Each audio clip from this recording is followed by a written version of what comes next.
I'd just like to apologise for the internet feed conking out on me there, and the live chat and everything. You can still see the live chat down here in the corner.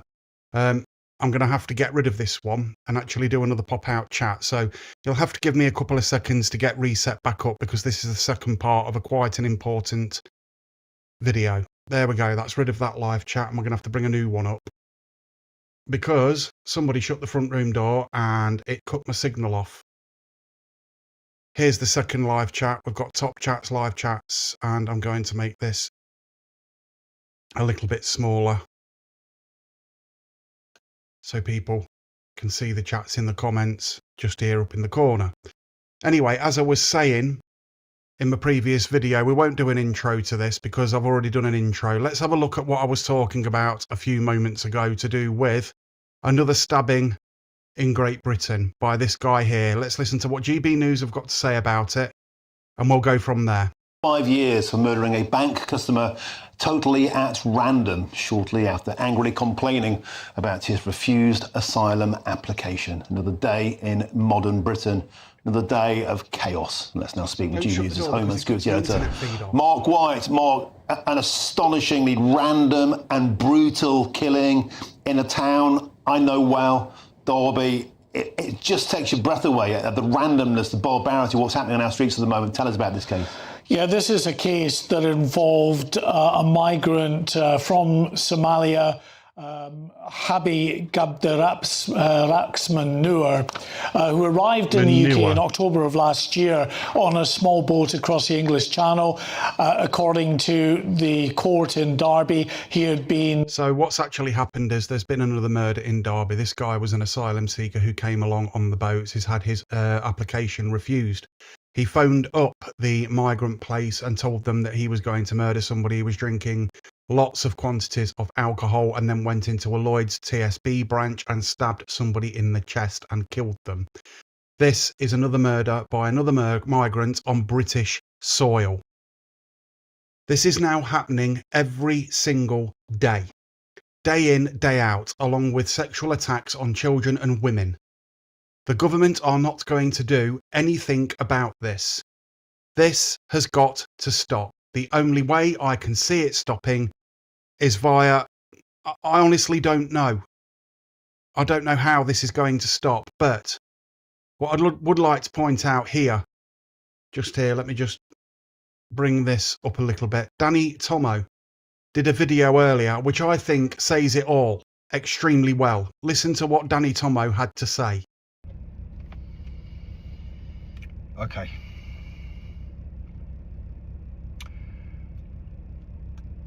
No more protests. No more marches. No more stage. No more speakers. We need the English lads to make a point. A point that unfortunately has to be made. I understand that we all need to keep our heads screwed on, but it's too common now. It is too common that the dangers that are around our children are prevalent in every corner of this country. Just today, I've listened to GB News tell the country that there are Muslim men living in army barracks, and when they checked their Snapchat, they found that these men have been heavily armed in places like Sudan, Syria, and I'm talking AK-47s, I'm talking hundreds of rounds, I'm talking Rambo knives, I'm talking Afghan migrants picking random people off the street, English people, murdering them in cold blood. And what have we heard from the Prime Minister? What solutions are going to be put in place to safeguard us? Nothing. Malcolm X once said that when your community is being targeted, being murdered, and the officials and the government and the police do nothing to really protect you, it is our commitment to our families, to our religion, to our country, and most importantly, to our children, that we will protect them. So it's time to stop marching, it's time to stop protesting, and it's time that we take a leaf out of the book of our ancestors and our forefathers, and we do something to show them that we are not messing around anymore. No women, no children will be at this meet that we're going to call it. No vulnerable people, no disabled, just men. Now, why should you come? Why should you do whatever is called upon? Why should we do it? Now listen very carefully to what Danny Tommo has to say just here. This, of people of my age and younger, men, is probably the most important thing you'll hear in the next 2 to 3 years. Because I tell you now, I would rather take one for the team and do what's necessary for this country and for my children than sit back and let these savages run riot in our country. We are England. This is England. Think about what our forefathers done for us. They would be ashamed of us. Every single ounce of us should be ashamed. Enough is enough. Very, very soon that call is coming. And I hope that those that are fed up, those that are angry, those that are literally look at their lives and see their kids' futures whistling away in the wind because we're just sitting back and letting this happen, while an innocent man walking his dog is literally brutally murdered on the streets of Uxbridge, while our women are being raped, our children are being sexually assaulted. Man the fuck up. It's fucking time. Now, that was a very heartfelt video from Danny Tommo. Although I might not 100% agree with him, and I'm sure many people won't, can you understand why people are feeling like this? Can you understand that men are going to want to protect their families because Keir Starmer has done absolutely fuck all for white British people? If Keir Starmer was even slightly surprised that this was coming, they have poked the lion with a very long stick and they've woke it up. Now that lion has been asleep for a very long time and it's extremely hungry.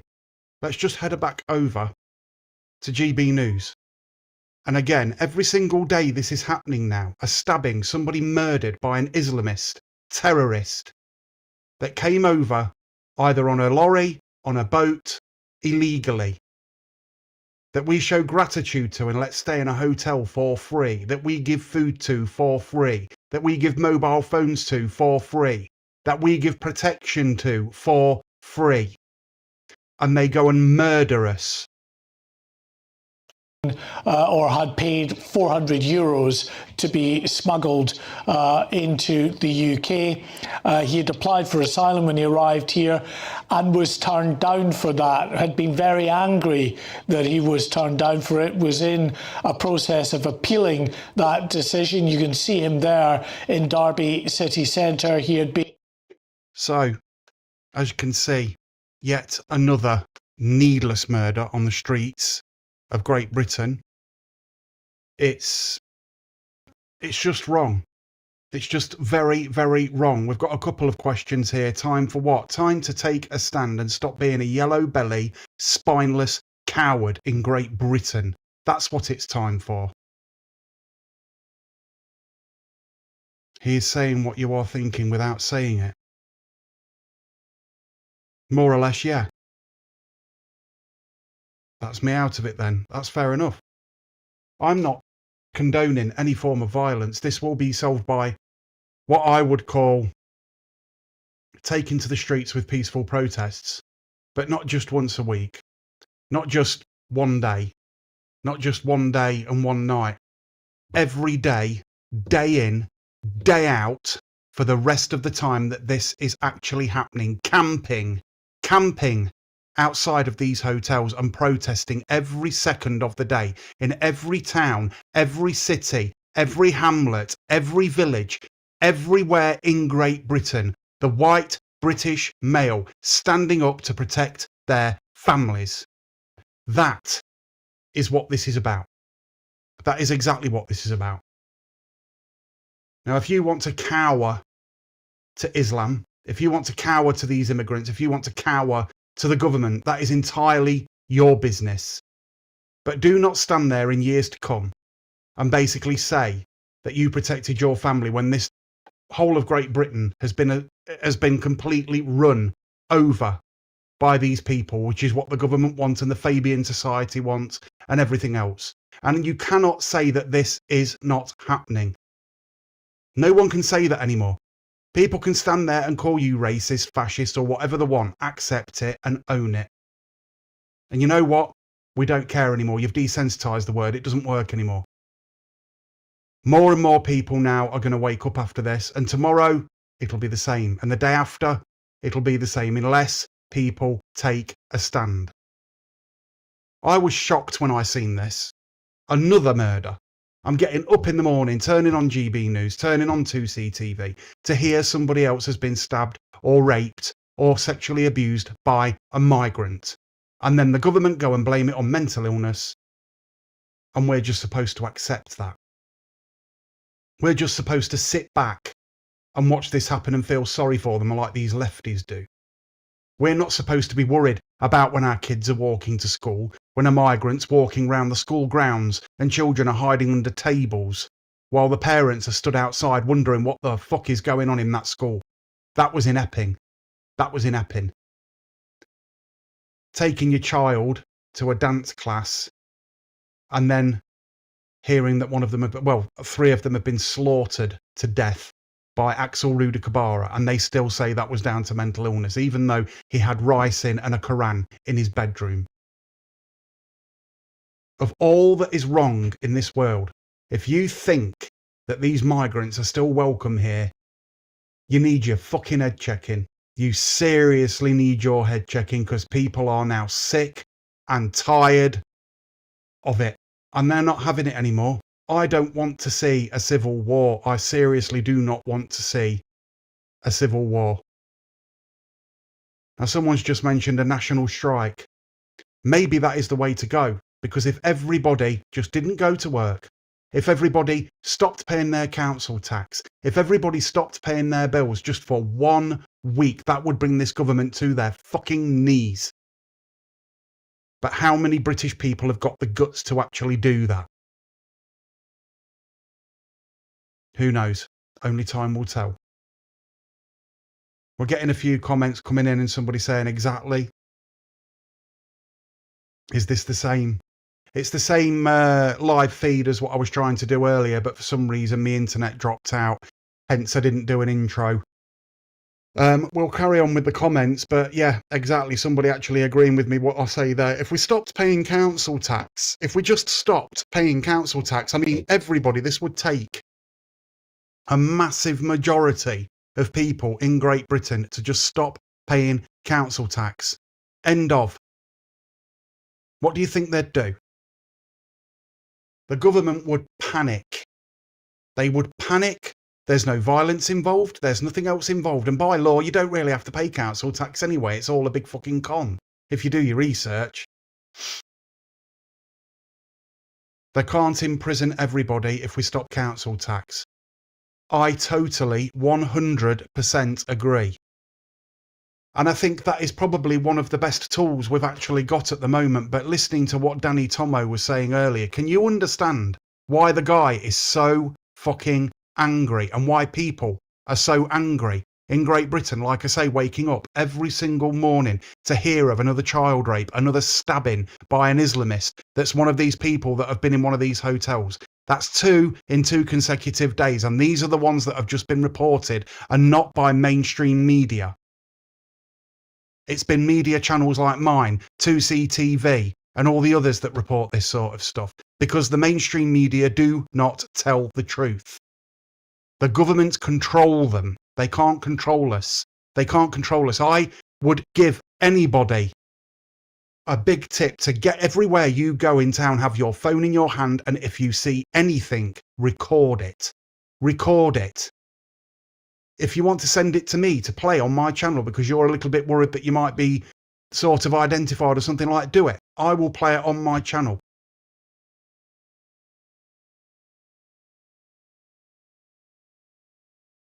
Mate, I'm going to turn around and I'm going to say you smoke as many as you bloody well want, because let's put it bluntly, you get it, a blunt.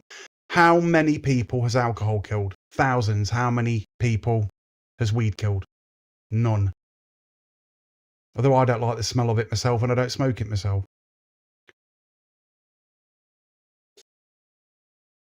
Yes, that one was yesterday. A man with a dog was walking down the street. A migrant exited a HMO and did a frenzy attack at knife point and stabbed him to death. It was actually recorded. I can refer you back to my previous videos or my previous lives. That's what I mean. That was the other migrant from the Epping Hotel. He's now been deported. He's landed back in Ethiopia and they gave him £500 for the privilege of sexually abusing a child here in Great Britain. This is Labour. And David Lammy, who basically, they accidentally on purpose let him out of prison. This is where we are. This is exactly where we are now. This is how far we've let this come. How much further are we willing to let this happen? How many children are going to have to be harmed? Now, to me personally, this is my personal opinion. Rape of a child is worse than murder, because that child has then got to live with that for the rest of their lives. If we could bring back hanging, then I would in an instant for these bastards. I really, really would.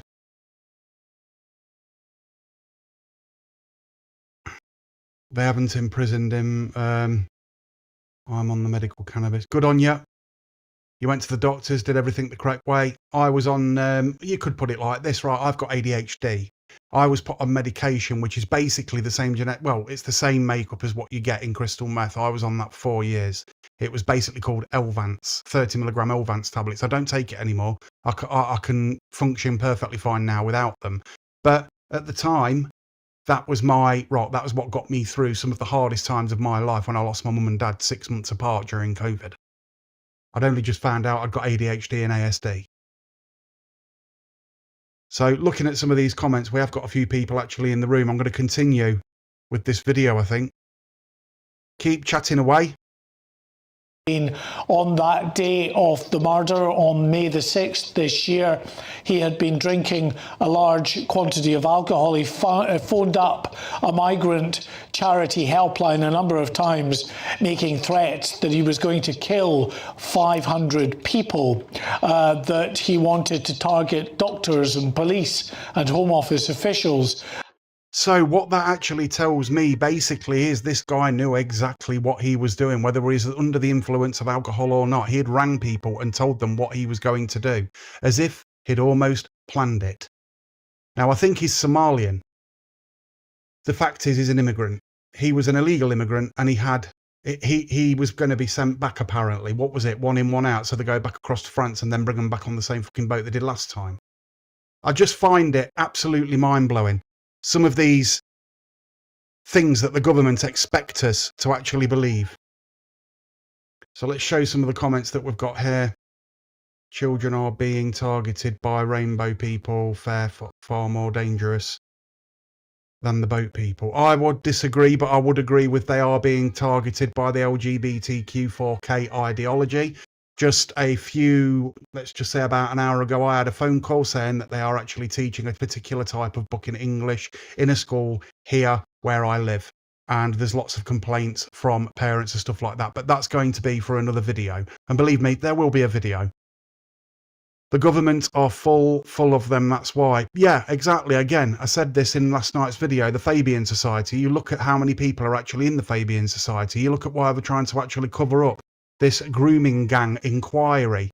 Why don't you think they want the information out? 9,000 cases opened by the Met Police. 9,000. Sadiq Khan actually denying, that was my last video, actually denying that there were any grooming gangs in Greater London. And this is just the tip of the iceberg. Believe me, it's just the tip. This is the biggest scandal, the biggest corruption in the history of Great Britain. Yeah, I agree with you. I agree with you. 100%.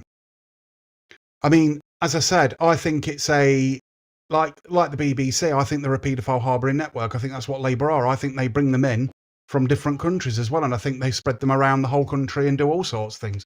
This is all speculation. Again, this is all sort of conspiracy theorist type thing, but the more information that comes out, the more true it becomes. There was a report on Sky News, I don't know if you've seen it. Pakistani woman got raped by a white guy. Think they're gaslighting. It wouldn't surprise me, but there are white paedophiles. There are white paedophiles, there are white murderers, there are black paedophiles, there are black murderers. There always will be. But you put it pound for pound of how many white people are actually in Great Britain and how many Pakistani men are in Great Britain. The numbers of the Pakistani community far, far, far shockingly outweigh white British males. It's fact. I'm just stating fact. That's all. So don't shoot the bloody messenger. That is just plain fact. They come from war-torn countries. That is their culture. They believe it's okay to marry your second cousin and then wonder why the kids end up the way they are. Because they inbreed. That's fact as well, which is why they want Sharian law. We will become a Sharian law China. Surveillance state. That's how important it is that we do what Danny Tommo is actually saying, but in a peaceful way. Because their idea of the Fabian society is to divide and conquer. I don't know why more Muslim men aren't coming out on the streets and actually turning around and saying, we are not like that. We are not like that, and we condemn it. And we stand with the British people. That's what they should be doing. That's exactly what they should be doing, because I know Muslims. I've got Muslim friends. And they left their country because of exactly the disgusting things that they do. They came to this country for protection from that. They respect their women. They don't treat children like that. They don't want it, which is one of the reasons they left the country. And now it's fucking coming here. You import the third world, you're going to get the third world. Now, with 74 migrants due to join Melton Mowbray, it's going to be very interesting over the next couple of years, isn't it? I'll be there reporting on it with my camera. I'll be there trying to do it as fairly as possible. This has been Street Switch Photography. If you like this video, please like and subscribe. Go and hit the notification bell and watch out for my next live. So you make sure you get my next video. Hit that notification bell. Roll the outro. Yeah, I do just what I do, and I hope you let me in, yeah.